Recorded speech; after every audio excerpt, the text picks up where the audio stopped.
Welcome to Sex is Medicine, your number one resource for holistic sex education. I'm Devi Ward Erickson, and I invite you to join me every week for another enriching and powerful conversation about the intersection of sexuality, spirituality, pleasure, and personal growth. Each episode of Sex is Medicine is dedicated to awakening your heart and mind to the true purpose and power of human sexuality. Please join me on this journey of self-discovery as we explore the art of using pleasure as medicine to awaken, heal, and empower every area of your life. Sex is Medicine broadcasts every Thursday at 7 p.m. Pacific on Contact Talk Radio Network. You can listen to the replay and subscribe to Sex is Medicine on Spotify, Stitcher, TuneIn, iTunes, iHeartRadio, and YouTube. And now get ready for another episode of Sex is Medicine. Hey everybody, welcome to Sex is Medicine. I am your host, Devi Ward Erickson, and I am so delighted to be here with you yet again for another juicy, delicious, and enriching episode of Sex is Medicine, which has just won the ASECT Award, 2020 award for the best live web series. So that is amazing. You are now listening to an official award-winning show with my award-winning guests. It's so wonderful. And another point of celebration is I would just like to take a moment to honor and to celebrate justice happening in the United States. We just received notice that the murderer of George Floyd, Derek Chauvin, will be held accountable and has been convicted on all counts of the murder of George Floyd. So just want to send a prayer out to George Floyd's family, to all of the people who have been harmed and traumatized through that event and the continued, the persistence of police violence against Black Americans in the United States. Blessings and peace to all of us surviving that. So this evening, on Sex is Medicine, we're going to talk, this is very apropos, we're going to talk about conscious relationships. Because if we're at war in our intimate relationships, we're going to be at war in our society. So my guest today is going to help walk us through what a conscious relationship looks like and how we can begin cultivating that in our own lives so we can have peace, harmony, and happiness and joy and pleasure instead of dysfunction and trauma. Yes. That is not fun.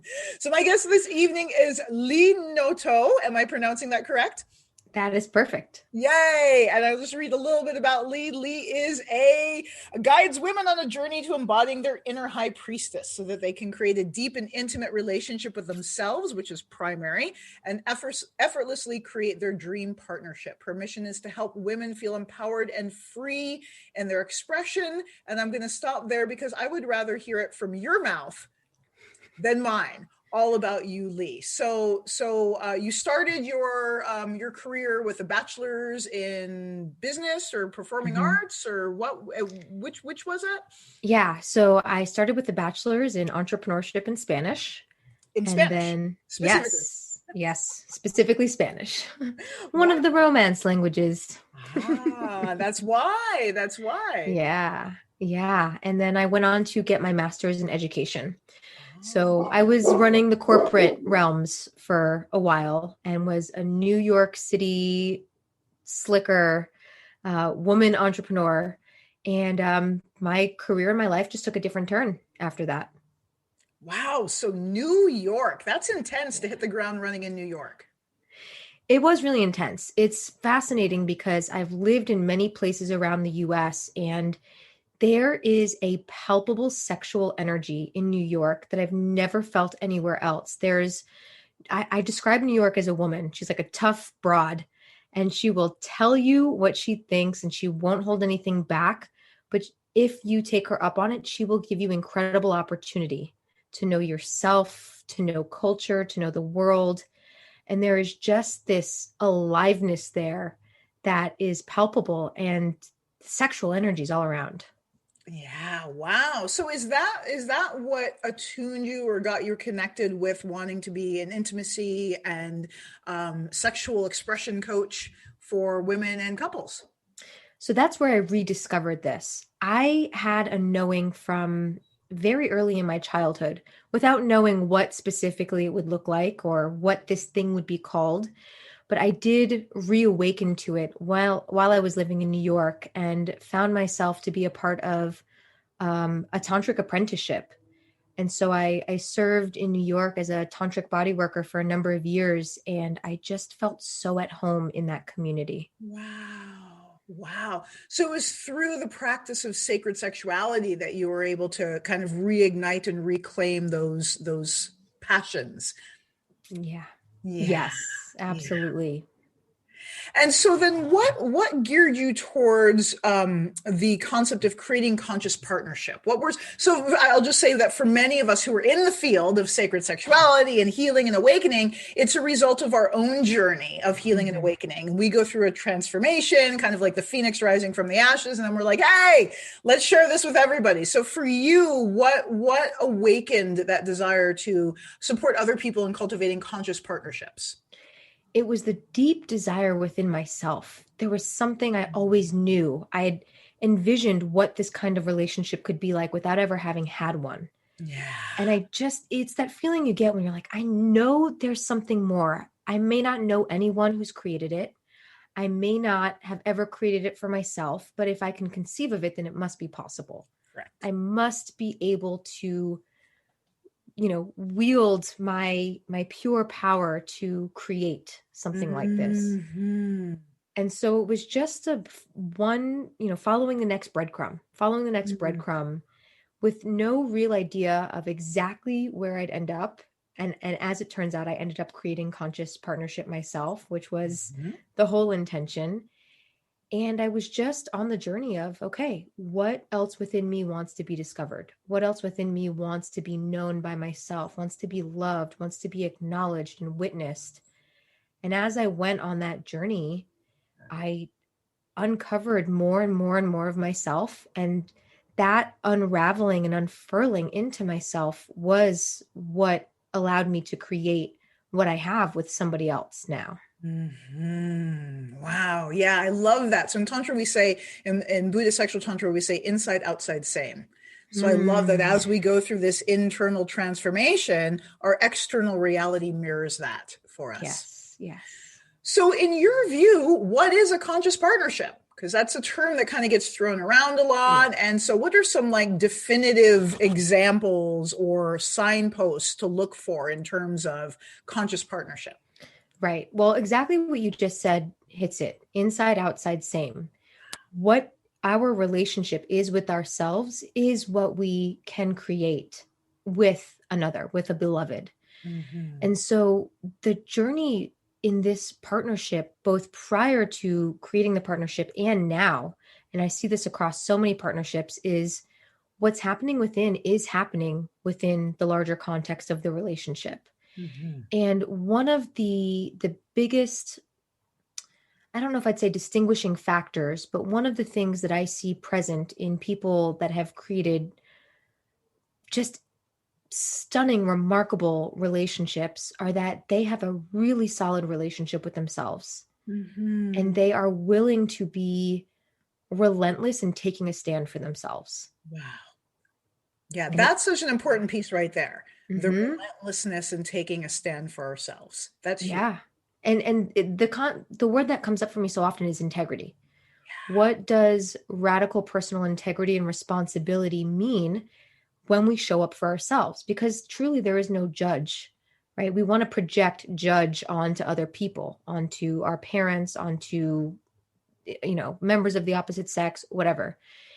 And there is no judge. And so when we show up with integrity in relationship with ourselves in a way that feels aligned, we naturally attract people who are showing up in integrity with themselves and with the world and in the work that they do. And that, I think, is one of the foundational pillars of what people call conscious partnership, is people who are willing to take a look and see what's underneath the hood and hold a space for themselves with unconditional presence and acceptance as much as we can as humans. And they're willing to show up for themselves like that. And they're willing to show up for other people like that. And that is what alchemizes, conflict and challenge into transformation, is this willingness to show up like, okay, this feels challenging right now. How can I show up for myself? What do I need? How can I show myself that I've got my own back, that I love myself? And how do I do that for my partner? And so it's that ethos that I've seen people who come together in those relationships hold.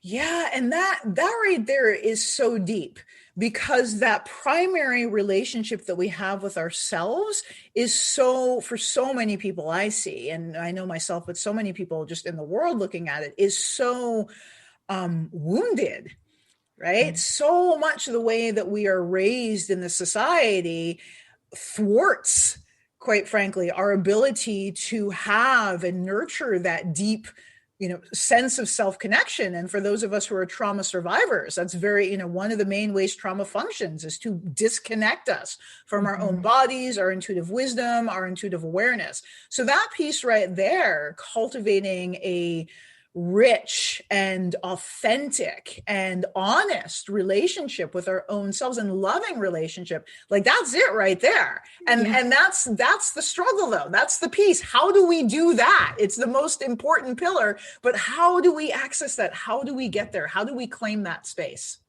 We choose. Yeah. That's it.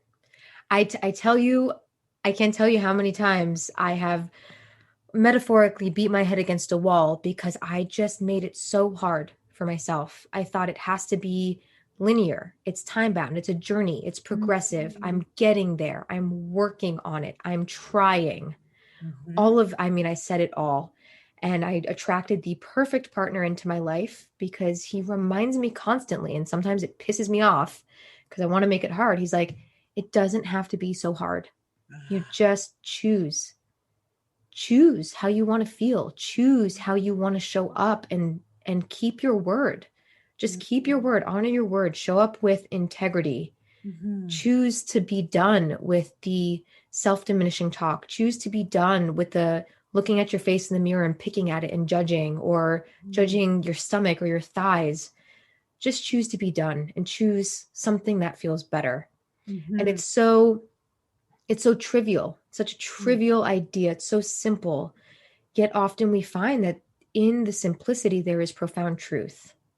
Yeah, absolutely. And I will say, though, because that concept of choose is prevalent throughout many of the disciplines that I've done. And yet again, as a trauma survivor, you don't have a choice until you have a choice.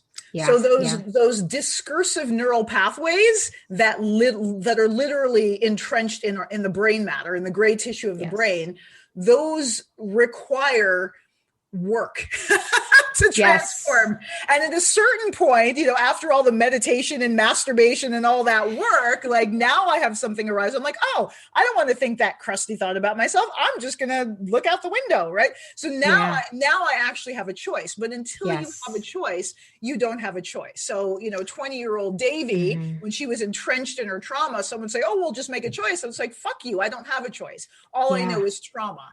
So there is some work to get to that point of being having the privilege, I will say, and the spaciousness internally to actually have a choice, to have something different to choose for. Right? I love that you mentioned this, because I agree with you, because my partner would say this to me all the time. And I'm like, go screw yourself. I am in a trauma response right now where my body's in dissociation and I am numb.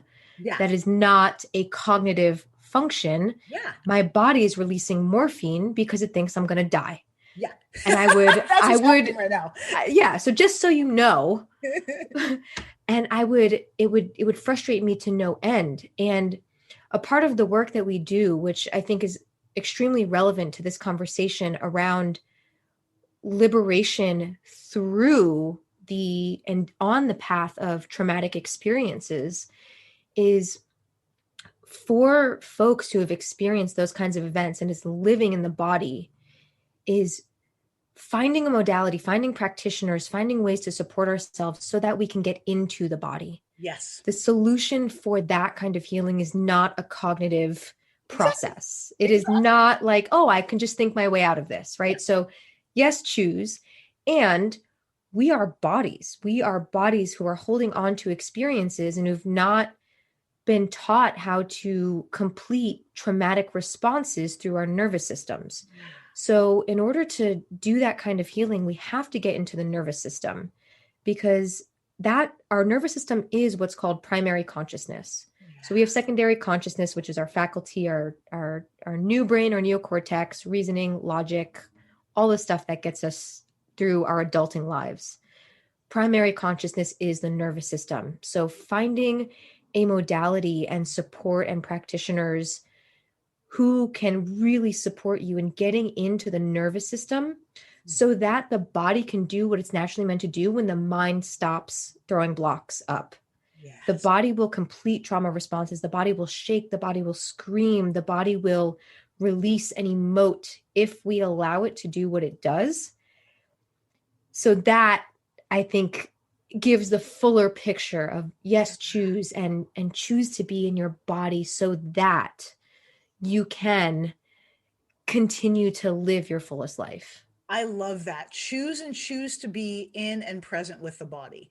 Yes, I love that. I love it. And then from there, all growth and change and transformation occurs. Yes. Yeah, I love that. I love that. So what are some again signposts of if we're in a conscious relationship? Like, how are we going to know what's happening on a day-to-day basis? Like, give us an example or a few examples of like, what can we look for? And we're like, yeah, we're either in conscious partnership or we're moving towards that. Yeah. So the first thing I want to just say as a joke is you're getting your ass handed to you. That's one sign. That's one sign. You're getting your ass handed to you in the best way that leads to beautiful evolution and development. And it's almost like your partnership is a petri dish for growth. It's a catalyst for your growth and your expansion, both as an individual, as person in partnership, as a human. And while it is a catalyst for expansion, which can sometimes feel challenging and triggering and all of the things, you also feel deeply safe. You feel safe to go there. And you're like, okay, I'm about to lose my shit. And I know I can do that here. I know that I have cultivated safety within myself. There is safety in our relationship container. And this is a part of my exploration. Safety is so underrated and not talked about as a core component that leads to the most mind-blowing sex, the most expressed sexuality, the deepest embodiment of oneself is feeling safe. That's the sign. I love that piece right there, because you're absolutely correct in my opinion that it's one of the most underrated elements. And yet it is the core component, because if we aren't safe, the body's going to be in a defensive circuit, right? Mm-hmm. And you can't have great orgasms if your body's in fight or flight, right? You can't have, connection if you're in a defensive circuit. So that visceral, it sounds like, that visceral body felt sense of safety with another human being is so precious and so vital. And I think so hard for many of us to access. Yeah. I was there for most of my life, and my partner, bless him, he had to do a lot of convincing for me to even conceive of the idea that I could be safe, that I could be supported and provided for in a way that really challenged my previous sense of self.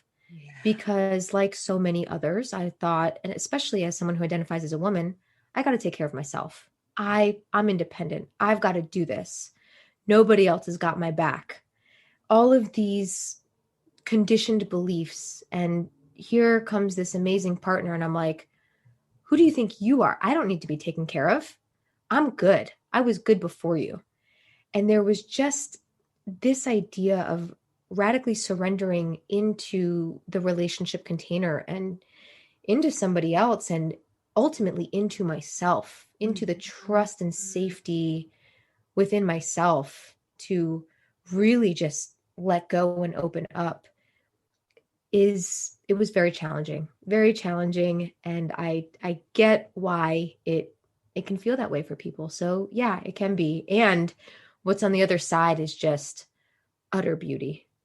Well, yeah, as you're talking, I'm getting like little shivers and little tingles in my body, because having a container that we can be what is the word, like shed the layers of protection and blossom into vulnerability. Like that is the healing of those traumatic wounds. That is the healing of those attachment wounds, is to be able to do that little by little, centimeter by centimeter, but continuously on an ongoing basis, and to have more and more of our souls revealed to another human, to be seen, right? And that's God, right? Is to be seen in your entirety and to see another in their entirety, their humanity, beyond their divinity, but to see each other in our humanity. That's God right there, totally and transparently and completely.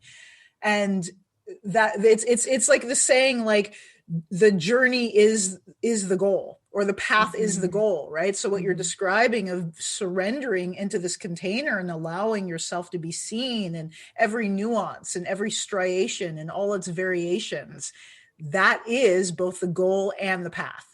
Yes. Oh, the way you say it is like poetry.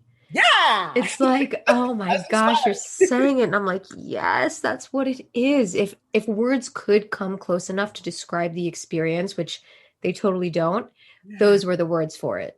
Yeah. Yeah. Beautiful. Beautiful.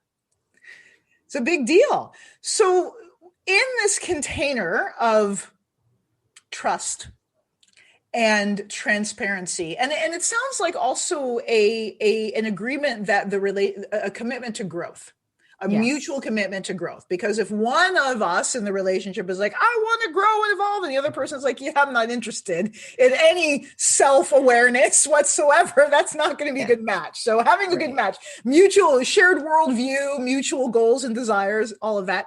And so we have that established. We have this wonderful container. Conflict's going to happen.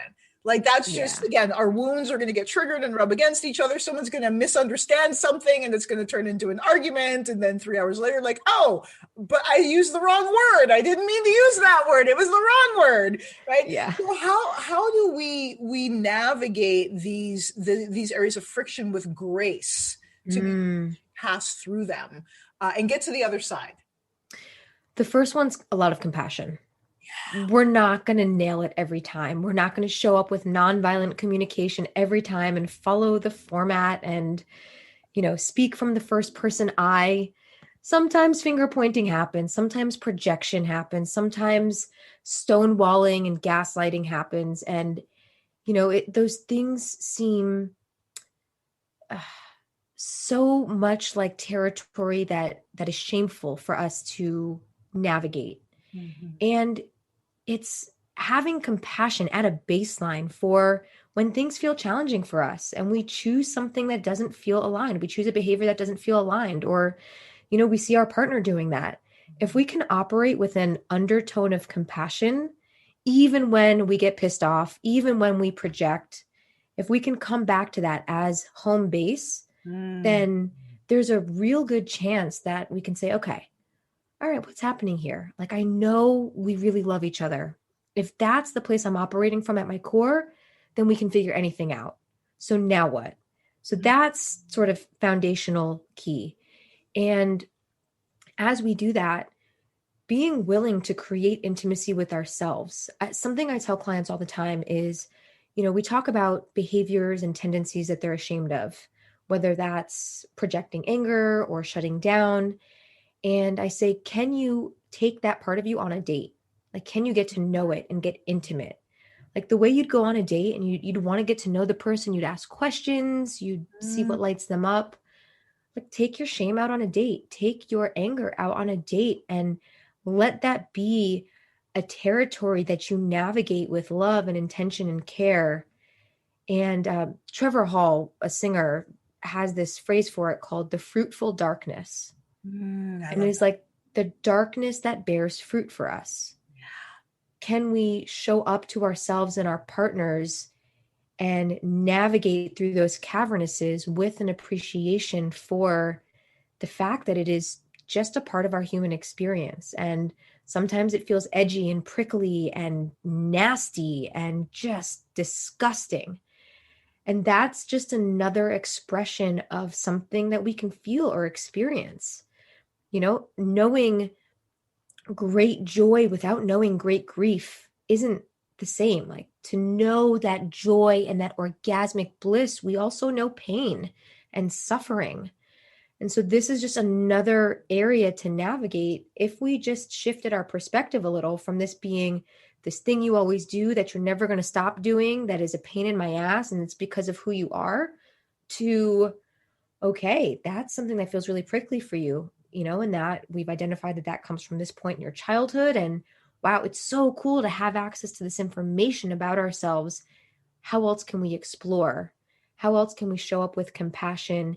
And how well can we get to know our inner terrain so that we can become aware of when triggers come up? We can become aware of our own somatic experience and say, oh, my chest is tightening. I know that what I call anger is coming on. What do I need to do? I need to take a step away. Yeah. And we just learn these things because we're willing and open to working with them instead of shutting them down, which means we'll never make progress in getting to respond differently when that thing comes up. But we're open and we're like, okay, now what? How do I handle this? Because I'm open to seeing how my body works and what it's telling me. And I know that I am coming back to a relationship that's based on love for myself and for my partner. Okay, let's find a solution. Yeah, there's so much in what you said. And I love the concept of going out on an information seeking date with these aspects of ourself, the shadows, so to speak, these aspects of ourselves that we want to hide or get away from or divorce ourselves from. And yet very often these fragmented aspects of our psyche have a wealth of information and are just a treasure trove. Like, I know for me, I've been like shamed for expressing anger my whole life. Like, oh, bad Davy. And I've realized over the last years, like, oh, my expression of anger is a healthy reaction to abuse. Mm-hmm. I look back at the instances in which, I got shamed for expressing anger. It was usually me pushing back against poor behavior, shitty behavior, abusive behavior from the people in my environment or people in my community or society at large, right? There's only so much we can take. So it's actually what I've discovered in embracing this part of myself that I've been told is not lovable, but embracing it and inquiring, going out on a date with it, asking it, is that it's actually a healthy part of myself that's trying to express itself. Yeah. Right. And so that is so valuable because that's what happens in partnerships, particularly conscious partnerships, is all these wounded aspects of our psyche arise to be integrated and healed. Because it's like, well, what a great opportunity. We've got all this love and compassion. Let's use it. Right. Yeah. And so it's our own individual and internal willingness to, even in the face of judgment with our partners, I think, to be able to, like you said, radically and fiercely love ourselves so that even if the partner is saying, oh, you shouldn't be so angry, it's like, okay, well, what is that anger actually about? This part of myself that's arising, like what am I feeling? What am I needing? What is this part of myself trying to communicate to me? And that it's being expressed in this strategy, this way that is not meeting other people's needs to NVC it. But for me, it's a healthy expression. That the emotion itself is not wrong. It's an indication of a need for deeper self-awareness and deeper attunement. So I love that concept of, instead of continuing to fragment and reinforce that fragmentation, to embrace it and to use that information to help us connect more deeply with what our soul is asking for. Yes. Yeah. Yes. Oh, you are a poet. I'm like shaking my head because the way you're saying this is just, it's like lighting all of my cells up. Mercury must be in a good position right now. I'm being articulate. I feel like it's all you. It's all you. Let's just be real. Let's be real. The other thing that you said that was really meaningful to me is again, having this foundation, again, this mutual agreement of compassion. Mm-hmm. Because that's the other thing that occurs in relationships, as we know, is when some of that shit hits the fan, so to speak, it can be scary because it's like, oh my God, does this mean the end? Particularly if we have attachment wounds around being abandoned, right? Yes. If I express my emotions authentically, everyone's going to leave me, right? That's stories that many of us have. So having that agreement that no matter what, that foundation of compassion will always be a well that you guys can continuously dip into and come back to is really, really important. And that's Yes. maturity. Mm-hmm. Yeah. Yeah. Yeah. Yay. So when it comes to holding space, because that's kind of what we're discussing right now, right? Mm-hmm. Is being able to hold a container of compassion or be present with each other in this container. How do we do that? That's a question that comes up often as well. Like when we're teaching people tantra, and they're like, oh, okay, so they might, be purifying or releasing emotion. And people are like, well, how do I hold space for that? What do I do? So what does it mean to hold space, and how do we do that? Yeah. So one of the things that I have found that has been one of my greatest teachers in learning how to hold space, which is being the space in which transformation occurs, right? It could be our own transformation. It could be the transformation of another, but we are not, as the space holders, we are not taking up space. We are not imposing our will, our perception. We are pure space. This is divine masculine presence, the space in which the feminine animates and emotes and expresses. As space holders, you are there. You are creating safety in the container by saying, okay, I'm here. Show me what you got. Like, be real. And I'm here in non-judgment, in loving compassion, and in observation of anything that comes up within me. And now's your time. That's how I see space holding is really being the space in which someone can be and release and express and emote and whatever comes up. And one of the things that has helped me cultivate my ability to space hold is to learn how to be with my own discomfort. Yes. The first thing we want to do when we get uncomfortable, and one of the places that I typically feel most uncomfortable is when shame arises for me. And I'm like, get me the hell out of Dodge. Anything but this. I will project on you. I will lash out. I'll shut down. I'll slam the door. Please just don't see me because I don't want to feel shame. That's one of the hardest times for me. And when I learned how to just dip my toe in a little more and just stay in the conversation, let my face be seen, and while touching my body for safety or while doing what allows me to feel embodied and grounded, that has really allowed me to show up as a space holder, because I have seen what the rage feels like and looks like inside of me, what the shame looks like and feels like, and it's palpable, it's potent. And when I know what that's like for me, when someone else is going through that, I'm like, oh, I know what they're going through. I'm just going to sit here and let them do it. And if they need help and they ask for it, cool. Otherwise, I'm just going to love the shit out of them.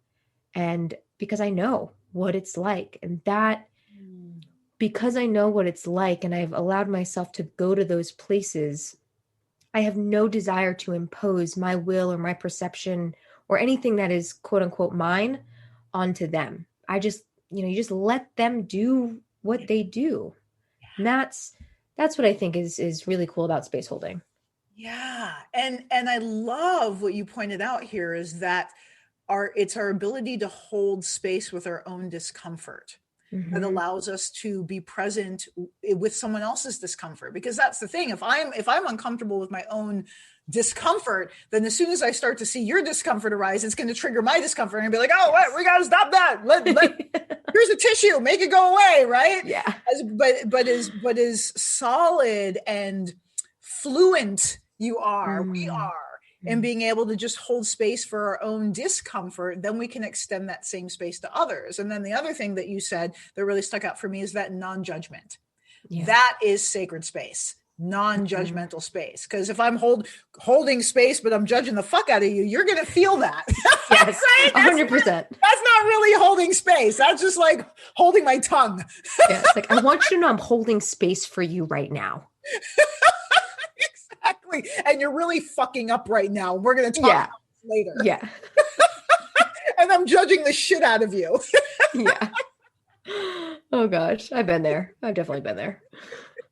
So the other thing that's coming to me in this conversation is we're discussing intimate partnerships, which are like kind of like the I was going to say the battleground, but that's not the image they want to bring, because this isn't really a battleground. It's in the trenches, so to speak, right? And, depending on where we are in our journey, it can be more or less volatile. I will say that at this point in my life, through my journey and my healing, this is like the least volatile relationship I've ever had because of each of our own personal development, and we come together and, blah, blah, blah.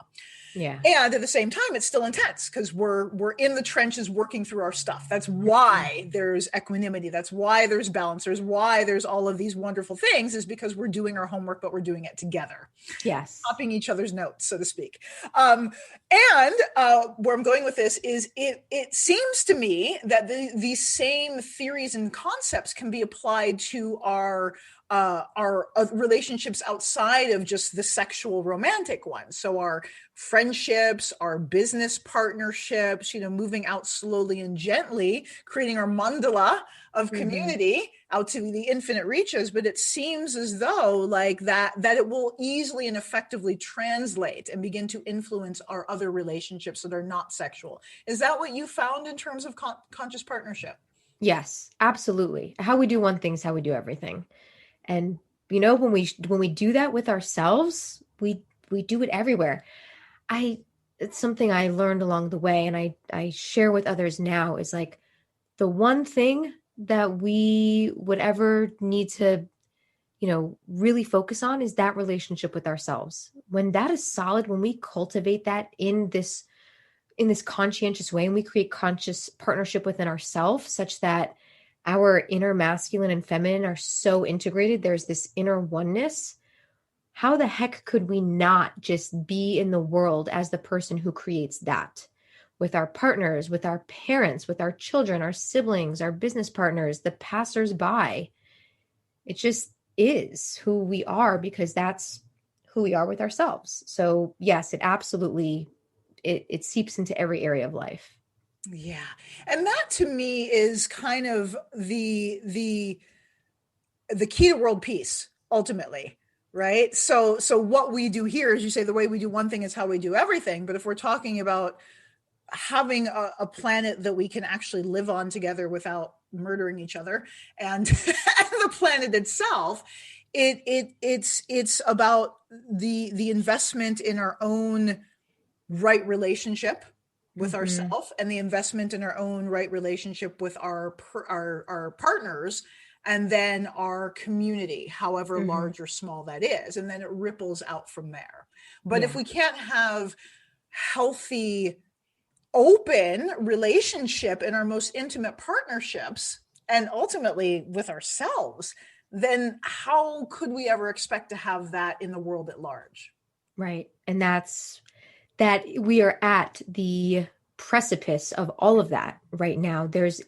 I don't know that ever in history before has it been as demonstrable as it is now, that what is happening in our outer landscape is a reflection of the hero and heroine's journey that we're all on, the transformation, the ascension for some, the very deep struggle for others, and everywhere in between.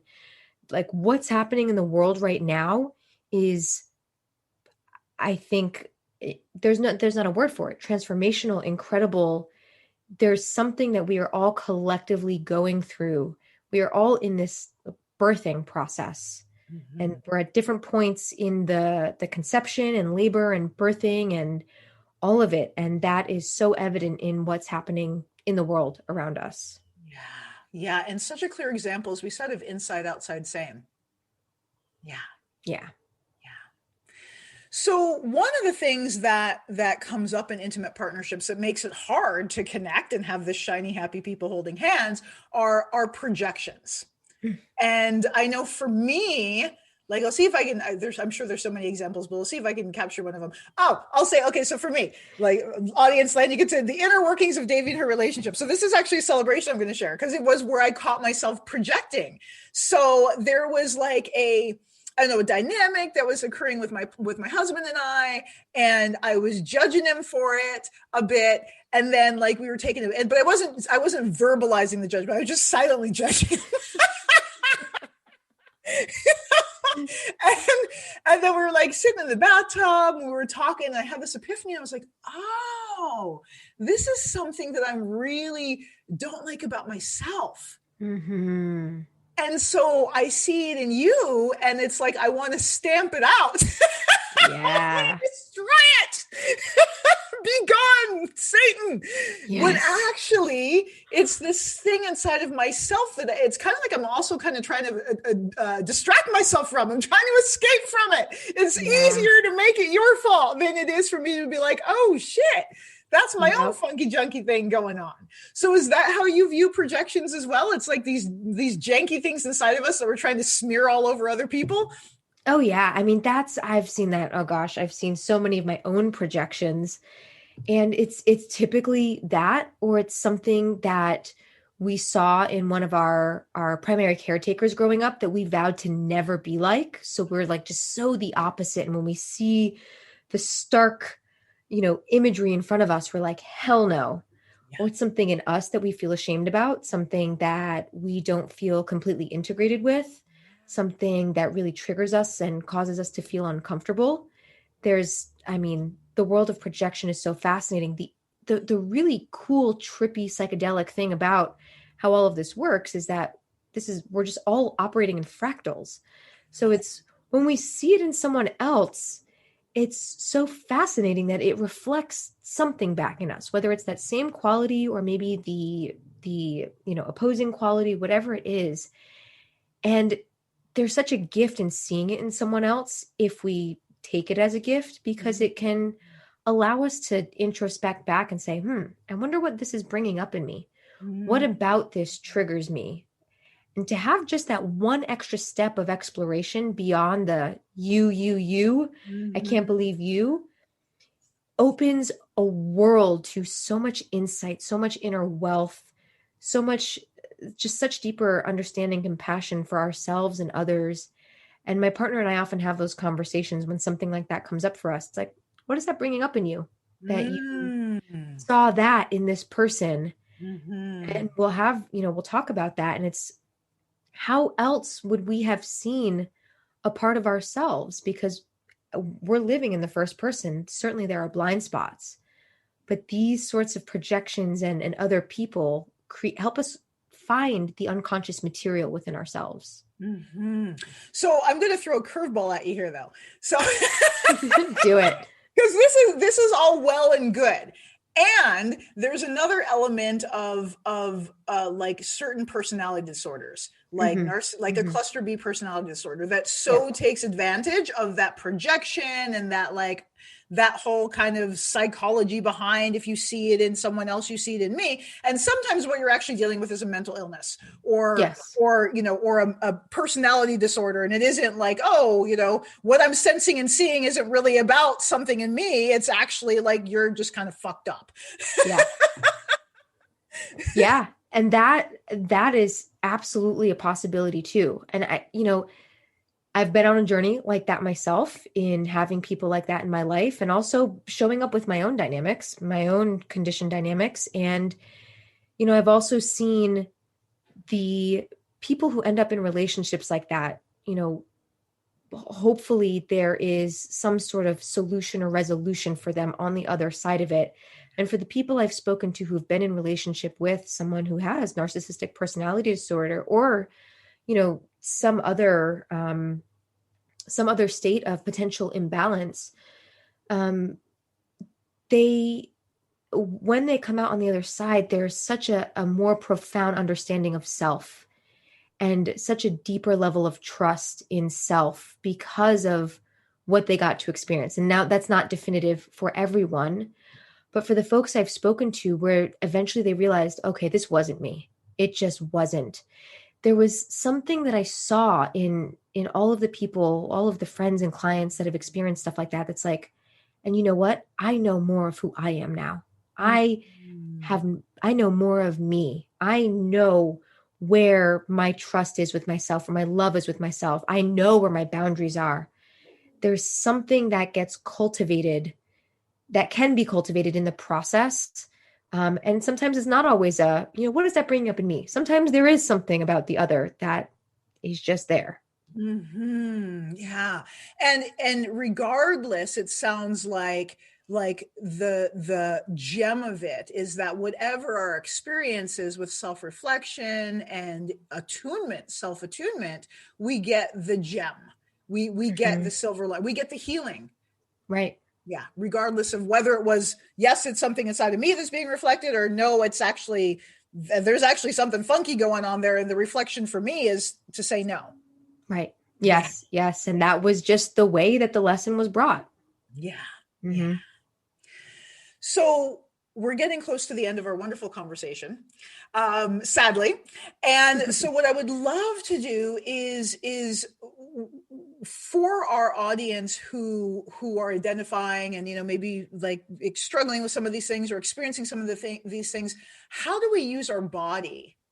How do we use embodiment to help us connect with our well-being within all the realms of conscious relationship, but particularly when there's some friction or projection or issues going on? How do we use embodiment as a tool for connection? Sure. The first thing that just intuitively comes to me is understanding that we have a relationship with our bodies. We do in some form or other. For most people, they didn't consciously choose the relationship that they have. They ended up in it and they haven't chose differently yet because either they're not aware that that's an option or their body has been a very challenging place for them to inhabit in this lifetime for various reasons.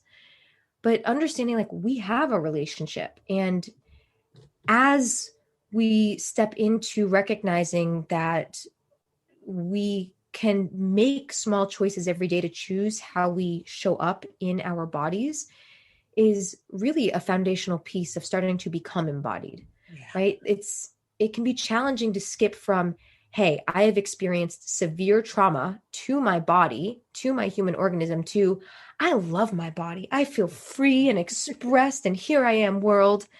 That's not a realistic leap to make for most people. So even going to like, okay, I'm in a body. I'm in a body. This body is mine for this lifetime. And there's an option here. And if what I'm experiencing right now doesn't feel good for me, what else could there be? Even if the person doesn't have the answer, just what else could there be? I believe, I hope, I trust that there is some other way that I can relate to my body so that I can feel safe being embodied. Okay, just opening that line of questioning and saying, okay, what do I need? What would my body need to feel safe for me to inhabit it and to be in the present moment? Because when we're living in the past or living in the future, which is what we're in the habit of doing, we're not embodied. We're somewhere else mentally. So what conditions would need to be present for me to feel safe to be here now? Does it mean that I have silence? Does it mean that whatever those conditions would be, does it mean that I have to move out? Does it mean that I need more space for myself? Does it mean that I need to down-regulate at night? Whatever it is, what would allow me to feel safe? And then when we're operating on a foundation of safety as much as we can, then what does my body need? And embodiment can come in so many different forms. There's no better way than another. And that can be anything from dance to just self-touch, embodied, like, wow, do I know what my elbow feels like? I don't ever touch it except for when I'm slapping lotion on. What if I could really become acquainted with my elbow or my pinky toe or my inner thigh?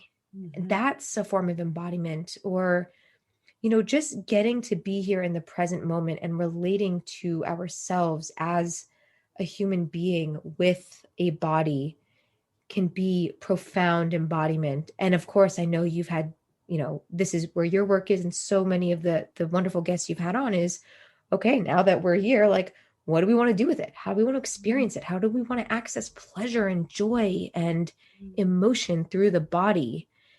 But I think the foundation is understanding we have a relationship and starting to ask how we can create safety for our bodies so that we can be here now in the body. And I love that, asking that question, because there's a quote from the Bible, and I haven't ever read the Bible, so I don't know if I'm repeating this correctly, but it's like if you open the door a crack, like the love of, I'm sure they say Jesus, but the love of, whatever, the universe will flood in. So it's like that just asking the question, what does my body need to feel safe, opens the door just enough for God, the universe, whatever, for that answer to arise. Because ultimately, I think that, ultimately the thing is the belief in the benevolence of the universe. Yes. Right. I think that's part of what we're talking about. Like, there has to be an acceptance or a trust or a belief that the nature of the universe is inherently good. Yes. Nature of the universe is inherently supportive. And if we extend our hands out, if we reach our hands out for support, that we will receive it. May not look exactly the way we think it will, but we will receive that support. Yes. So that's a huge piece of it. Yeah, I agree. Yeah. Yay. So for people who want to walk this journey with you and begin cultivate conscious partnerships with themselves and in their relationships, how can they get a hold of you? Absolutely. So you can find me on my website, leenoto.com, LEENOTO, and or on Instagram at @LeeNoto_. And this is, a journey that I've been cultivating myself. I lead this work, and I lead this work with my partner as well. So we've got a bunch of just really beautiful personal accounts in store in helping others walk a path that we too ourselves are walking. Wonderful. So you have options for people to get support with you and your partner, workshops, classes, coaching, that sort of thing. Are you, in the time of COVID, are you doing a lot online now? We are doing a lot online. We do have a couple of clients that we're working with in an intensive style format. A part of the work that my partner and I do is not only through the realm of transformational coaching, but through the intentional use of specific psychedelic substances for transformation. So when we do that work, that's in person, but typically we do a lot of our transformational work online. Oh, beautiful. So plant spirit medicine. Oh, yes. Wow. Yes. Deep connection. Yeah. I love that, earth medicine. Yes. Yeah. Beautiful. Well, thank you so much, Lee. It has been such a delight to talk with you and to share with you. Same here. This is the highlight. I'm going to say the highlight of my week, and we're not even completely through it yet. It's been such an honor to get to, I feel like in this conversation, we celebrated life. Yeah. That's what it feels like. Yeah. Yeah. Yeah. And I would love to have another conversation with you in the future, and you and your partner, about the use of psychedelics for transformation. Oh, we can go on. We would be honored to get to speak with you about that. Awesome. All right, audience, give that a thumbs up and we will set that up. I love it. Well, thank you so much.